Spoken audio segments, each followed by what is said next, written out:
Hai gengs, apa kabar? Awal tahun kalian bagaimana? I hope everyone is doing okay and happy. Me? Oh, you know it, I'm doing okay. And I have stories to tell you.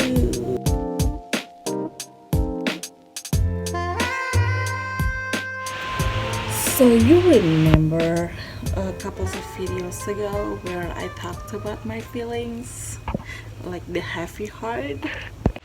So during that video, I haven't told you that it gets worse, and sorry about that.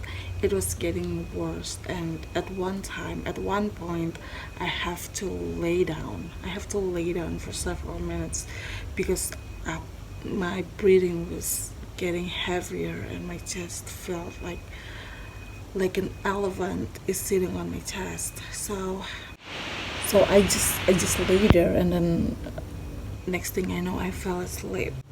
When I woke up, I feel more relaxed, but I know that something is wrong with me.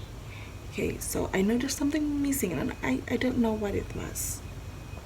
Now you see, on my younger days, when I'm still alone, usually what I do is I go on a short trip just alone out of the city and think about things that I want to do or plans, like a reset my heart, reset my brain, and reset my plans.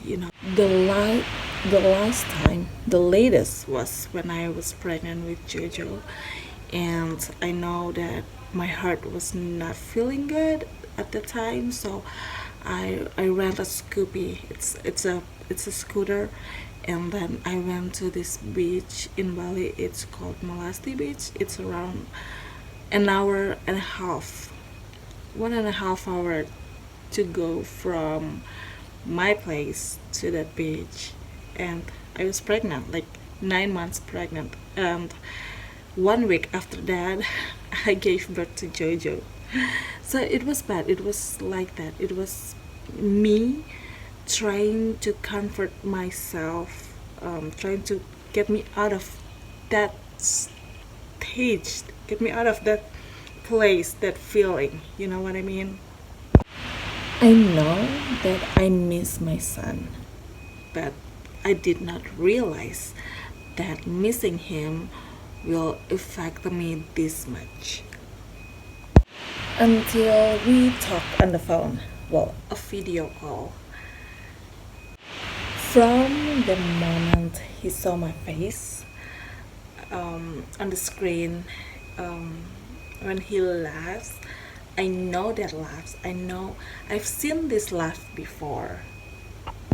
It's the kind of laugh that is heavier in the beginning because you let out all the air, like sort of a sign of a relief. That's how I know I'm not the only one who feels that way, who feel heavy, you know, that I know that he is missing me too. So, with that being said, you probably have figured out what this video is about. But before that, if you're new here, hi, my name is Ruth, and this channel is for me to practice my English. So please, please, please don't come at me. But I do accept correction, input, any advice. Just please be kind and put it in comment section down below. Okay? Now, for the sake of this message on this video to be delivered perfectly, I will do it in bahasa. So I'm so sorry. Nah, tanggal 3 Januari malam, aku memutuskan untuk berangkat ke Jawa jemput Jojo. Yang tidak aku ketahui adalah di terminal bis Bali, malam itu sudah tidak ada bis.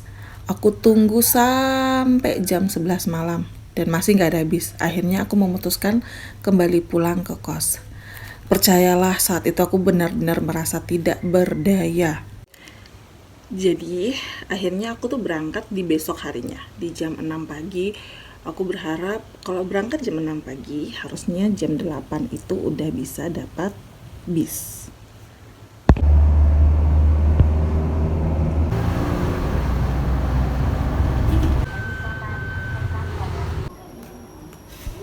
Sampai di terminal bis, ternyata semua bis yang menuju ke Madiun, tujuan kami itu ternyata penuh semua. Akhirnya kami tuh dimasukkan ke penumpang cadangan. Penumpang cadangan itu berarti kalau tiba-tiba ada kursi yang tercancel atau penumpangnya tidak datang, kita bisa pakai itu. Jam 9 nggak ada kabar, jam 10 nggak ada kabar, jam 11 nggak ada kabar. Aku sampai pusing sendiri. Jadi pada saat itu tuh aku udah mulai berpikir ini kalau sampai jam 12 nggak dapat bis, aku harus berangkat kelas super duper ekonomi. Super duper ekonomi tuh kamu harus ganti-ganti bis. Jadi perjalanannya jauh lebih panjang, tapi memang lebih murah.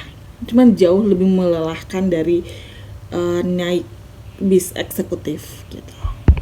And boy, what do you know?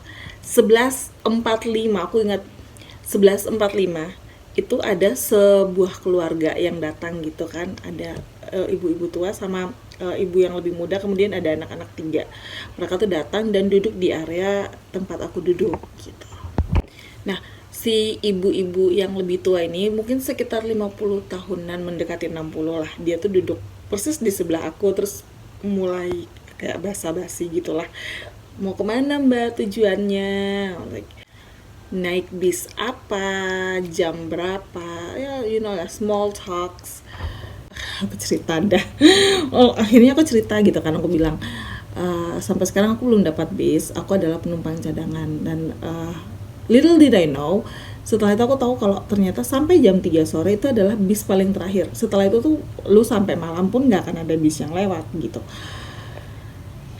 Jadi itu kayak nyebelin banget gitu kan sama penjaga loket yang di sana, kayak lu kenapa nggak kasih tahu dari awal gitu loh.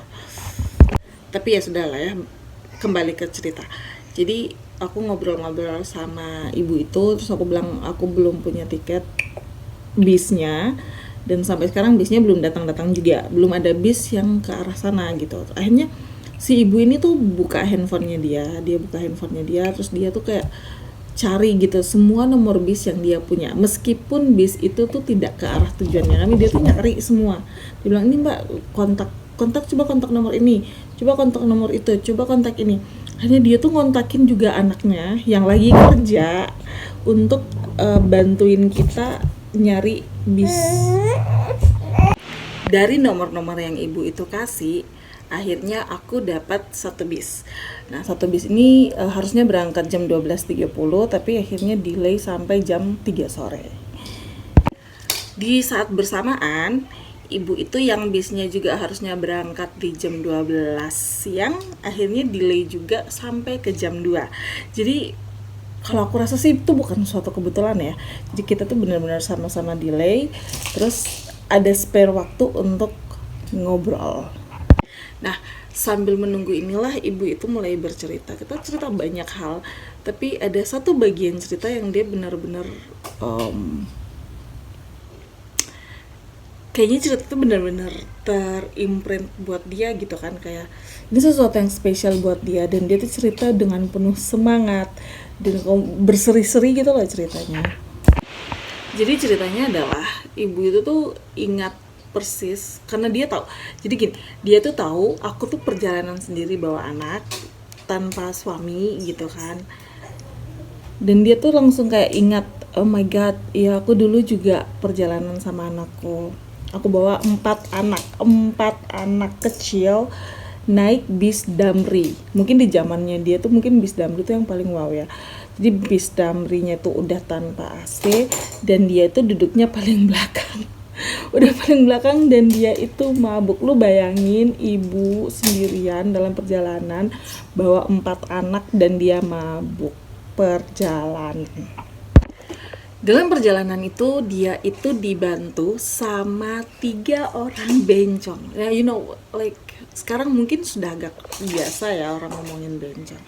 But di zaman itu tuh mungkin sesuatu yang you know, yang tabu banget gitu kan. Tapi dia bilang aku tuh dibantu sama 3 orang bencong, bayangin. Jadi 3 orang bencong itu mereka bagi tugas gitu, yang 2 itu jagain anaknya, yang satu tuh mijetin si ibunya gitu kan, dipijetin, dibantuin gitu, tapi sambil dimarahin, bu anaknya masih kecil kok dibawa sendirian, emang suaminya nggak bisa diajak gitu. Ibunya ya kayak cerita gitu sambil tertawa, dia bilang, ya ampun mbak itu saya dibantuin di dalam bis, begitu turun saya dibantuin, diarahkan sampai saya dapat angkot yang menuju rumah.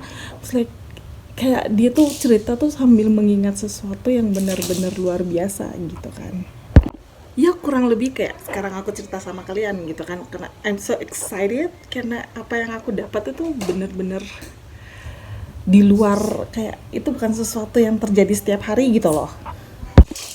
Ternyata di akhir-akhir cerita tuh aku tuh baru tahu kalau ternyata ibu tuh bilang, suami saya itu dulu kasar mbak sama saya, suka mukul, akhirnya ya saya pisah gitu. Tapi untungnya anak-anak saya sekarang sudah besar-besar dan mereka baik-baik keadaannya gitu kan. Aku langsung kaget dong, what bro, lu ngurus 4 anak sendirian sambil ngadepin suami lu yang kasar. Ya ampun, aku yang single, yang hidup sendirian, yang ngurusin anak 2 aja megap-megap. Gila nih perempuan luar biasa banget loh. Like, ya ampun ya, good for you gitu loh. Akhirnya dia pisah dan dia bisa membesarkan anaknya dengan baik-baik gitu.